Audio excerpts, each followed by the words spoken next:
This is Taking Stock for Thursday, March the 15th, 2012. I'm Pimm Fox. Let's take stock. The Dow Jones Industrial Average posting a gain of 58 points. Yes, the index, it's up 8.5% so far this year. S&P 500 also posting a gain, higher by more than 8 points. So far, up 11.5% in 2012. The Nasdaq also gaining today, up 15.5 points.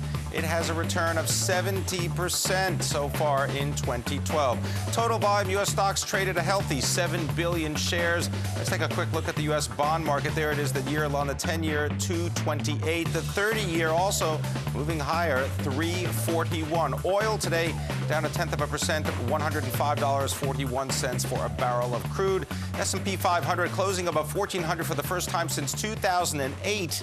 Let's get the details from Deborah Kostroun at the New York Stock Exchange. Deborah. Thanks a lot, Pimm. Well, you know, the big headline today, the S&P closing above 1,400 for the first time in 4 years, mainly because of some really good economic reports that we got today. And speaking of the S&P, it is trading at 14.5 times earnings. That is the highest valuation since July. So getting at some pretty lofty levels here. So today we learned, the economic reports, that manufacturing in the New York region expanded at the fastest pace since June 2010.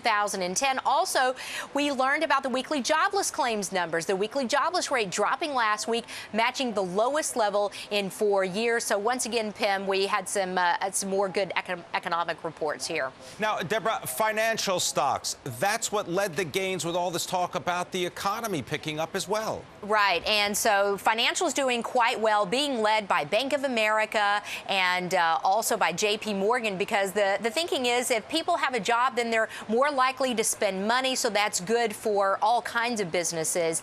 And the other thing that we saw today, industrials and materials doing quite well. And remember, typically we see these stocks gaining when we have reports showing that the economy is doing well, because it just, you really could see demand for things like metals and that sort of thing. Also, crude oil, this helped as well, coming in at $105 a barrel, hitting its lowest level since March the 6th. And we have to mention Apple. That stock hitting $600 a share at one point in today's session. We did close at $585 a share by the closing bell, but of course this is ahead of tomorrow's big new iPad release. So tomorrow, Pimm, here's my prediction. It's going to be about Apple, Apple, Apple, and the new iPad, of course. Back to you. iPad, Deborah?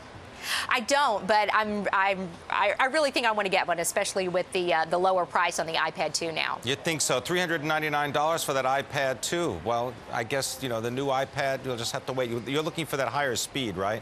LTE. Long-term evolution. All right. Maybe I'll get you one.